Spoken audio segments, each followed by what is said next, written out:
안녕하세요. 부동산을 보는 눈 리얼아이 박감사입니다. 우리나라 주택 보급률 100%가 넘어가고 있죠. 근데 집값 오른다고 이야기하는 사람들 가장 많이 되는 근거가 사람들이 살고 싶어하는 집은 부족하다. 그렇기 때문에 집값은 더 오를 수밖에 없다. 이런 얘기들을 많이 합니다. 근데 생각하는 것보다 시장에 집을 사줄 수 있는 사람이 없습니다. 주택 보급률, 가구 수 대비해서 주택 수를 의미합니다. 특정 지역에 있어서 거기 거주하고 있는 가구 수 대비해서 집이 몇 채나 있나 이걸 보여주는 양적 지표가 바로 주택 보급률입니다. 100가구 사는데 집이 100채 있으면 주택 보급률은 100%가 되겠죠. 근데 여기서 말하는 가구 수, 1인 가구를 포함한 가구 수입니다. 우리나라 인구는 계속 줄고 있는데 가구 수는 늘어나죠. 집이 부족하다는 근거로 많이 활용되는 게 이 주택 보급률인데 전국은 100%가 넘어가지만 서울 같은 경우는 94.2%, 서울의 가구수 대비해서 주택이 한참 부족하다 이런 얘기들을 하면서 집값은 계속 오를 수밖에 없다 이 근거로 활용을 합니다. 주택 보급률 연도별로 보면 오히려 좀 떨어지는 모습이 나타나고 있죠. 전국의 가구수 대비해서 전국에 있는 집 수를 해보면 100%가 넘어가고 있으니까 집이 부족하지는 않죠. 근데 이 주택 보급률이 지금 19년도를 정점으로 조금 떨어지고 있는 모습이 나타나고 있습니다. 왜 이런 현상이 나타나죠? 그만큼 가구 수가 늘어났기 때문입니다. 1인 가구가 엄청나게 늘어났어요. 셋 중 하나가 1인 가구입니다. 2019년, 20년, 21년 이 시기를 거치면서 급격하게 1인 가구 수가 늘어났어요. 1인 가구가 대폭 증가를 했는데 이들도 일반 가구 수에 포함이 되죠. 일반 가구 수 대비한 주택 수의 비율인 주택 보급률 같은 경우는 그래서 좀 떨어지는 모습이 나타나고 있습니다. 서울 같은 경우 1인 가구의 비중이 전국 대비해서 훨씬 더 높습니다. 10가구 중 4가구가 1인 가구인 형태이죠. 가구 수는 늘었지만 절대적인 사람 수는 계속해서 줄어들고 있습니다. 인구의 절대적인 감소 현상이 나타나고 있는 게 우리나라의 현실이에요. 애는 아예 안 낳다시피 하고 있죠. 1분기 합계 출산율이 0.81 역대 최저치를 기록을 했습니다. 태어나는 아기보다 죽는 사람이 더 많으면서 인구는 41개월째 감소세를 보이고 있습니다. 국가 소멸의 길로 들어섰다. 외국에서도 이렇게 보고 있죠. 이 정도로 애를 안 낳으면 나중에 나라가 사라질 수도 있는 정말 위기적 상황입니다. 여성들 출산 연령은 지금 상향되고 둘째, 셋째 더 낳지도 않죠. 결혼을 해도 안 낳고 예전엔 둘, 셋씩 낳고 막 이랬었는데 하나 낳기도 고민하는 이런 현실을 우리는 살고 있어요. 자산의 증식 수단으로 우리가 생각하고 있는 게 바로 집이죠. 여기서 집은 뭐 오피스텔 이런 거 얘기하는 게 아니라 아파트를 사람들은 생각합니다. 살고 싶어하는 집이 부족하다 뭐 이런 얘기를 하고 있지만 인구는 국가 소멸을 걱정할 수준으로 점점 줄어들고 있고 가구 수는 늘었다고 하는데 1인 가구의 비중이 급격히 증가한 거지 이 아파트를 수요할 이 수요가 늘어나는 상황이 아닙니다. 점점 수요는 줄고 있지만 사람들이 선호하는 집이 없다라는 이유로 기존의 집들 다 부시고 새로 짓고 더 많은 공급으로 이어지고 있죠. 이렇게 집이 많이 지어져도 1인 가구 소득도 늘어나고 사람들 소득이 많이 늘어나서 좋은 집을 비싸게 사줄 수요가 충분하다고 주장해온 시장인데 정말 그럴까요? 일단 요즘 돈 없으면 결혼도 안 하죠. 애를 안 낳는 이유 소득이 떨어져서 결혼하기가 어렵고 또 결혼을 하더라도 애 하나 키우는데 너무나 돈이 많이 들기 때문에 애도 안 낳는 상황이고 이는 다시 성장률을 떨어뜨리는 이 악순환의 구조에 빠져 있는 게 우리의 모습입니다. 특히나 저소득 남성들 결혼은 꿈도 꾸지 않죠. 40대 후반에도 소득 수준이 낮으면 결혼은 꿈꾸지도 않습니다. 돈이 있든 없든 간에 결혼해서 애 낳고 계속 인구가 늘어나야 나라가 잠재적으로 성장할 수 있는 동력이 생기는 건데 저출산이 심화되고 잠재 성장률은 떨어지고 성장률이 0%대까지 떨어질 수도 있다라는 암울한 전망이 고개를 들고 있어요. 지금 젊은 사람들도 결혼 생각 못하고 있죠. 20대 남성의 결혼 경험 30%에도 못 미치고 있습니다. 젊었을 때 나중에 처자식 고생 안 시키려고 돈 모아서 결혼해야지 하면서 소득과 상관없이 결혼 안 하고 나이 먹어서는 돈이 있어야 결혼을 하고 돈이 없으면 결혼도 못하는 그런 상황입니다. 인구는 줄어들어도 아파트를 수요할 가정을 꾸려가지고 사랑하는 사람이 늘어나야 되는데 결혼도 안 하고 애도 안 낳고 그런 수요는 절대적으로 줄고 있는 게 팩트입니다. 돈 많은 1인 가구 늘어가지고 이 집들 다 수요해 줄 거라고 그렇게 떠들고 있지만 현실은 그렇지가 않습니다. 고독사 위험군 153만 명, 1인 가구 5명 중 1명이 고독사 위험군에 속하죠. 1인 가구들 저소득층이 80% 이상을 차지합니다. 대부분 간편식으로 끼니를 때우고 주로 고시원, 원룸, 월세에 거주하고 있는 게 1인 가구의 현실이라고 예전에 말씀드렸죠. 이런 가구 수가 엄청나게 늘어났는데 이들이 소득이 높고 아무리 비싸도 다 사줄 거라고 얘기하면서 수많은 아파트를 팔아치우고 있는 시장입니다. 소득이 는다고 하지만 소득은 제자리입니다. 고물가에 오히려 소비만 늘어나고 있죠. 올해 1분기 적자 가구가 4년 만에 최대치를 기록을 했는데 10가구 중 3가구가 적자를 보이고 있습니다. 특히나 저소득층 같은 경우는 10 중 6은 적자 인생을 살고 있죠. 소득에서 세금, 이자 비용, 연금 이런 비소비 지출을 뺀 처분 가능 소득보다 쓰는 돈이 훨씬 많습니다. 실제 소득은 그대로인데 물가는 올라가고 살려면 먹고 입고 써야 되니까 버는 것보다 더 쓰면서 빚내서 사는 사람들 10명 중 3명이 지금 처해 있는 현실이죠. 실제 소득이 왜 줄어들고 있죠? 소득이 있는 사람들 몇십 년을 일해도 내 집 한 칸 마련할 수 없기 때문에 자산시장에 빚내서 투자해서 돈 벌지 않으면 이 상황을 벗어날 수 없다고 해서 빚 많이 내서 이 시장에 뛰어들었죠. 이들 이자 비용 올라가고 있으니 실질적인 소득은 감소할 수밖에 없습니다. 또 고물가의 상황이 지속되고 있으니까 먹고 쓰는데 들어가는 돈이 예전보다 훨씬 더 많이 들어가고 있어요. 이러니 살림살이 더욱더 팍팍해질 수밖에 없죠. 절대적인 인구는 줄어들고 빈곤한 가정이 더 늘어나고 있습니다. 양극화는 더 심화되고 있죠. 근데 새롭게 지어지는 집들 누군가 와서 사줄 거라는 기대감에 어느 동네든 자기가 산 것보다 훨씬 더 비싼 값에 자기 집을 사줄 사람이 많다고 믿고 있는 시장이에요. 그런 부자가 어디서 나타나길 기대하고 있어요. 그런 기대에 아무것도 하지 않았는데 사기만 했는데 훨씬 더 비싼 값에 팔려고 집값만 올려놓으니까 결혼도 포기하고 1인 가구로 살거나 애 낳기를 포기하고 있으니 그렇게 사줄 거라 기대하는 수요는 점점 줄어들고 있습니다. 사줄 수요는 더 감소할 수밖에 없는 구조에 빠져 있어요. 즉 1인 가구가 대세라는 얘기에 소형에 투자한 사람들 많이 있죠. 소형 아파트 영끌에 나서가지고 집값 오르기 전에는 20, 30평대 아파트 살 수 있는 가격으로 소형 아파트에 투자를 했습니다. 근데 영 수요가 없죠. 가난한 1인 가구가 늘어난 건데 돈 많이 버는 1인 가구가 많다는 말에 속아서 비싼 소형 아파트를 많이 팔아치운 시장입니다. 실질적인 수요는 없어요. 절대적인 수요는 점점 줄어들 수밖에 없는 구조적인 문제를 안고 있는데 도시 곳곳은 개발을 통해 새로운 집들을 꾸준히 공급하고 있습니다. 공급이 부족하다 하니까 택지 개발, 신도시 개발 이런 걸 통해서 외곽으로 신규 개발지가 우후죽순처럼 늘어났습니다.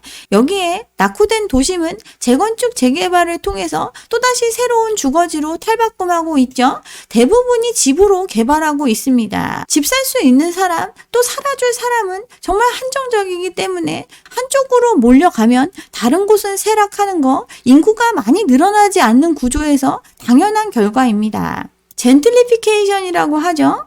젠틀리피케이션 현상이 곳곳에서 일어나고 있는데 재건축 재개발이 그런 거죠. 낙후된 구도심을 활성화해가지고 여기에 새로운 계층이 유입이 되고 기존의 원주민들은 떠나가는 현상, 이런 필터링 현상이 일어납니다. 인구가 많이 늘어나서 새로운 수요가 외곽에 개발된 지역과 또 새롭게 탈바꿈된 도심을 채워줄 만큼 넘쳐난다면 위치만 바뀌겠지만 이걸 채워줄 수요가 절대적으로 부족한 상황에선 공실이 늘어나고 슬럼화되는 그런 과정을 거치게 됩니다. 상업재 같은 경우 확연하게 이런 현상이 나타나고 있죠. 압구정 로데오가 요즘 뜨고 있습니다. 압구정 로데오 우리 어렸을 때 많이 놀던 곳인데 근 20년 가까이 쇠락했다고 볼 수 있죠. 근데 여기가 다시 뜨고 있습니다. 핫했던 가로수길은 텅텅 비고 그 옆에 그동안 엄청난 침체를 겪었던 로데오 거리로 가게들이 속속 이전을 했습니다. 가로수길 같은 경우 하플로 각광을 받으면서 임대료가 엄청나게 치솟아 올랐죠. 그러다 보니까 이걸 감당할 수 없어서 하나둘씩 떠나가고 상권이 쇠락하면서 이 지역의 전성기는 마감을 하게 됩니다. 인근의 압구정 로데오로 임차 수요가 이동을 했고 지금 압구정 로데오 상권은 다시 지금 회복하고 있는 이런 사이클링 현상이 일어나고 있습니다. 모두가 다 장사가 잘 되면 가로수길 비싼 임대료를 감당하더라도 여기서 돈 펑펑 써주는 사람들이 있으면 이 상권도 죽지 않을 거고 여기서 이동한 사람들 로데오 상권도 그 나름대로 유지가 될 수 있지만 둘 다 유지되지 않는 게 현실이죠. 결국 돈 쓸 수 있는 수요 한정적이고 그 수요가 여기 갔다 저기 갔다 옮겨 다니면서 상권의 발달과 쇠락을 경험하게 합니다. 압구정 로데오 같은 경우 우리 어렸을 때 핫하다고 했는데 그래서 임대료 막 치솟아 올랐고 공실률이 늘어나고 결국에는 망한 상권이 됐죠. 2017년도부터 착한 임대료 운동을 통해서 임대료를 절반으로 내리는 등 노력으로 상권을 살리는데 드디어 성공을 했습니다. 2030 젊은 층이 찾는 핫플로 거듭이 났는데 압구정 로데오가 살아나니 가로수길은 아예 텅텅 비는 젠틀리피케이션 사이클이 이루어지고 있습니다.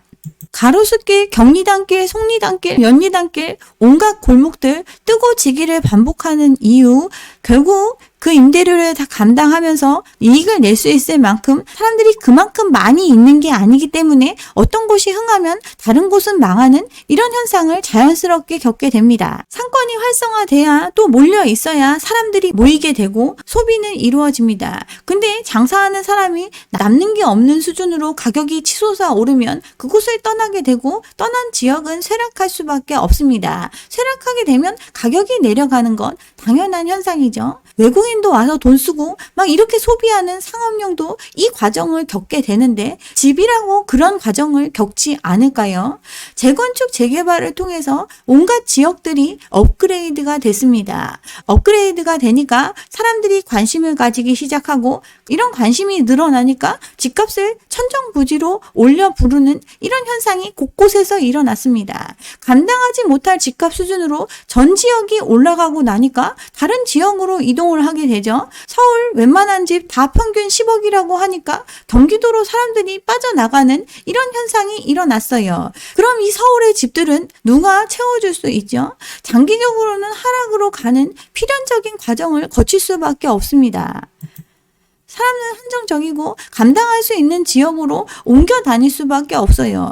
지방은 이미 이런 상황을 겪어왔죠. 가격이 오른다 하니까 엄청나게 부르고 주변에 또 다른 선택지가 너무나 많이 있기 때문에 다른 곳으로 이동하게 되고 그 지역은 쇠락의 길을 걷는 것 지극히 당연한 현상이라고 볼 수 있어요. 영종도 같은 경우 허허 벌판에 지금 타워 크레인만 잔뜩 세워져 있죠. 미분양의 무덤이었는데 집값 오른다는 얘기에 여기까지 투자 수요가 몰려갔습니다. 리조트, 카지노 등 이런 개발 사업을 발표할 때마다 집값이 요동치는 지역이고 가파른 상승세를 보였지만 1년 만에 반값이 됐지만 사람들이 돌아오지 않습니다. 인천 이 주변에 너무나 많은 공급 물량이 쏟아지고 있고 상대적으로 입지가 떨어지는 지역에서 훨씬 더 비싼 값을 부르고 있으니 사람들이 여기를 버리게 되는 거죠. 인구는 정해져 있고 살 수 있는 수요는 한정적인데 온갖 곳이 다 우리 지역이 제일 좋다고 하면서 콧대 높은 가격을 부르고 있으니 경쟁력이 떨어지는 곳부터 집값은 쭉쭉 빠지고 있습니다. 지방은 이미 진작에 이런 현상을 겪었죠. 지방 공급 부족하다고 하면서 활활 타올랐던 시장입니다. 대구, 대전 신규 분양에 10만 명이 모일 정도로 분양만 하면 몇백 대 1 경쟁률을 보였던 거 그 이면에는 공급이 부족하다는 말도 안 되는 논리를 통해서 사람들의 관심을 끄는데 성공을 했어요. 2018년도 대구 분양 300대 1이 넘는 경쟁률을 보이면서 많은 사람들이 이 집을 빚내서 분양받았습니다. 코로나가 한참인 시기에도 계속 공급은 이어졌죠. 살 사람이 없으니 거래는 끊기는데 청약시장은 딴판이라고 하면서 사람들 지금 거래는 안 하고 있지만 거래는 안 돼도 집값은 오른다. 이런 말도 안 되는 얘기에 빠져들었어요. 청약시장이 과열되면서 400대 1이 넘는 경쟁률을 보이던 게 이거 2020년도의 일입니다. 낙후 지역에서 갈아타기 수요가 꽤 있어가지고 청약 인기가 높다고 하면서 설레발을 치고 뭐 관광버스를 타고 이런 데 가가지고 분양받는 투자자들 온다 뭐 이런 얘기 하면서 띄웠던 그 시장, 그 과열을 겪었는데 결과는 어떻죠? 지금 2018년도 가격까지 밀렸는데 거래는 신통치 않습니다. 또 최대한의 레버리지를 활용해서 투자한 사람들 많이 있었는데 전세값은 30% 가까이 떨어졌어요. 5년 전 수준으로 올 가을이 되면 역전세난이 현실화될 우려에 빠져 있죠. 지금 대구의 아파트 거래량, 대출 규제가 완화되고 금리도 올라간다 하지만 생각보다 낮은 수준을 적용받고 있으니까 거래량이 늘어나고 있어요. 시장의 기대 심리가 작용하고 있는 것도 있지만 가장 중요한 건 현재 아파트 가격이 2018년도 수준까지 내려간 거 이 부분이 많이 작용을 하고 있습니다. 그래도 여전히 미분양 물량 할인해서 분양하고 또 분양받은 거 마이너스 P로 내놔도 안 팔리는 시장이죠. 그만큼 수요는 한정적입니다. 대구에 사는 사람 뭐 얼마나 되죠? 주택 구입에 대한 부담 지수를 보면 100을 기준으로 했을 때 대구는 이제 100 아래로 내려가 있습니다. 서울은 200 정도 되죠. 기준이 되는 100, 자기 소득의 25% 부담의 경우를 100으로 놓는데 서울 같은 경우는 소득의 50% 이상을 빚 갚는 데 써야 집을 살 수 있을 정도로 그 집값의 부담이 커져 있는 상태입니다. 대구 주택구입 부담 지수, 집값은 떨어지고 금리는 올라가는 상황이었기 때문에 상승을 하다가 이제 조금 꺾이는 모습이 나타나고 있습니다. 집의 최종 수요자, 거기 사는 사람입니다. 사는 사람의 수는 점점 줄어들고 있고 특히나 집을 수요할 만큼 돈이 있는 사람은 더 줄어들고 있는 시장에서 공급은 계속 이루어져 왔어요. 분양가는 계속해서 올리고 집값도 천정부지로 오른다고 했지만 계속 미분양이 쌓이고 나니 가격은 2018년도 수준으로 회귀를 했습니다. 여전히 올해 또 입주 물량 넘쳐나죠. 여기 잔금치를 또 마련하기가 지금 어려운 시장, 역전세 현상 벌어지고 있고 이 침체가 지금 잠깐 거래량 늘어난다고 해서 해소될 문제가 아니죠. 대구 지역의 수요는 점점 줄어들고 있습니다. 대구광역시 인구 236만 명인데 지금 점점 줄어들고 있죠. 2050년 되면 180만 명 선으로 추락할 거라고 걱정하고 있습니다. 노령층은 2배로 늘어나고 경제활동을 하는 인구는 절반 이하로 줄어들고 있습니다. 혼인 건수는 줄어들고 출산율은 더 떨어지고 있어요. 집 사고 애 낳고 이런 거 안 하고 반려견이랑 평생 살고 싶다고 하고 지금 가진 게 아무것도 없는데 굳이 결혼할 생각이 없다는 게 일반적인 젊은 사람들의 생각입니다. 아까 주택 구입 부담 지수 얘기를 했는데 가격이 지금 떨어졌다고는 하지만 여전히 사람들이 살 수 있는 수준의 가격이 아닙니다. 중간소득 가구가 표준 대출을 받아서 중간 가격의 주택을 구입하는 경우에 그 상환 부담을 나타내는 게 주택 구입 부담 지수인데 가계소득, 금리, 주택 가격 이 모든 걸 아우르고 있는 지수이기 때문에 주택 가격이 고평가와 저평가 여부를 판단할 수 있는데 이 주택 구입 부담 지수가 사상 최대치를 기록할 정도로 여전히 집값은 높은 수준입니다. 누군가 여기를 채워줄 거라는 믿음에 이렇게 높은 값을 부르고 있지만 수요는 계속 줄어들고 있는 시장 맞죠?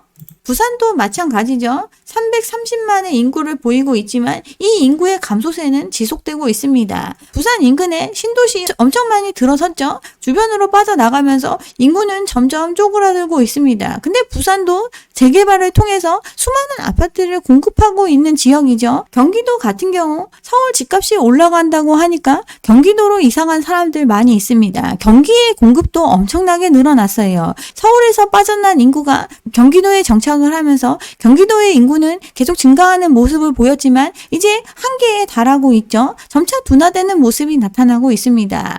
절대적인 인구는 정해져 있어요. 그 인구는 점점 줄어들고 있고 그렇기 때문에 이 많은 도시들의 집을 비싸게 채워줄 수요는 없습니다. 양주시 제가 예를 많이 들었었는데 GTX 호재 얘기하면서 미분양이고 개발이 안 됐던 이 양주시가 개발이 완료되면서 인구가 유입되기 시작을 했어요. 양주 신도시 2009년부터 계획을 했던 이 신도시가 지금 2023년이 돼서야 겨우겨우 마무리되고 있는 상황입니다. 옥정 신도시 인구가 7만 명을 돌파를 했는데 여기로 이사 오는 사람들 새로 어디서 막 인구가 늘어나서 오는 게 아니죠. 7만 번째 행운의 주인공 배우자 자녀 3명 해서 5명이 함께 서울시 노원구에서 옥정 신도시로 전입을 했습니다. 즉 서울의 수요가 경기도로 옮긴 것 이런 형태입니다. 2009년부터 계획돼서 지금 계속 개발을 하고 있는데 16만 유입을 목표로 계획을 했습니다. 근데 계획한 집을 모두 채워주기엔 사람들이 그만큼 없어요. GTX 호재, 고속도로 개발 호재 이런 걸 누리는 양주시 여전히 분양을 하고 있고 가장 최근에 청약을 했던 곳 이렇게 홍보를 했죠. 서울 강남 20분 만에 도착한다고 이랬는데 결과는 어떻죠? 419가구 모집에 1순위 18명 접수를 했습니다. 빈집이 늘어날 수밖에 없죠. 공공분양도 미분양이 5천 가구를 넘어서고 있는 게 양주의 현실이죠. 회천 옥정지구 3개 단지 내에서만 미분양이 1,500가구가 발생을 했습니다. 계획했던 집은 다 지어지고 있는데 이 집을 다 채워줄 수요는 절대적으로 부족한 게 우리의 현실이죠. 구조개혁을 안 하면 나라가 망한다 하는 총재 얘기 또 끄집어냅니다. 지금 부동산 시장 잠깐 반짝하는 이유 금리를 낮춰주고 대출을 또 풀어주고 있으니까 사람들 지금이 바닥이 아닐까 이렇게 와서 기웃대고 있으니까 또 오른다 하고 있지만 구조적인 문제가 해결되지 않은 시장입니다. 저출산과 인구 구조의 변화 이미 가파르게 진행되고 있고 5년 10년 뒤에는 노후 빈곤 문제가 본격화될 이런 구조적인 상황에서 금리 낮추고 돈 푸는 것 이런 단기적인 정책을 통해서 이 문제를 해결하려고 하는 것 나라 망하는 지름길이라고 누구나 우려하는 문제 지금 현실로 다가오고 있습니다. 그런데도 사람들 한탕을 생각하고 있는 거죠. 대출이자 부담이 줄었고 하반기 집값 다시 오른다고 생각하는 사람들 4명 중에 1명이 이 생각을 떨치지 못하고 있어요. 결국 살아줄 사람이 없습니다. 그런데도 계속 오를 수밖에 없는 집값인데 금리 때문에 주춤한 거지 다시 오를 거다 이렇게 믿고 있어요. 이런 부동산에 대한 헛된 기대에 빠진 사람들이 있어줘야 PF 부실 문제 이런 것들이 터지지 않으니까 지금 이 짓거리를 하고 있습니다. 누가 사줘야 함을 잊어서는 안 돼요. 이 헛된 기대 때문에 지금 또 다른 희생양으로 전락할 건지 아니면 그냥 시장을 관망할 건지 차분히 생각해 보셨으면 좋겠습니다. 네, 여기까지 오늘 준비한 내용이고요. 오늘 제 영상이 좋았다면 좋아요와 구독 잊지 마시고 다음 영상도 함께 해주시기 바랍니다. 감사합니다.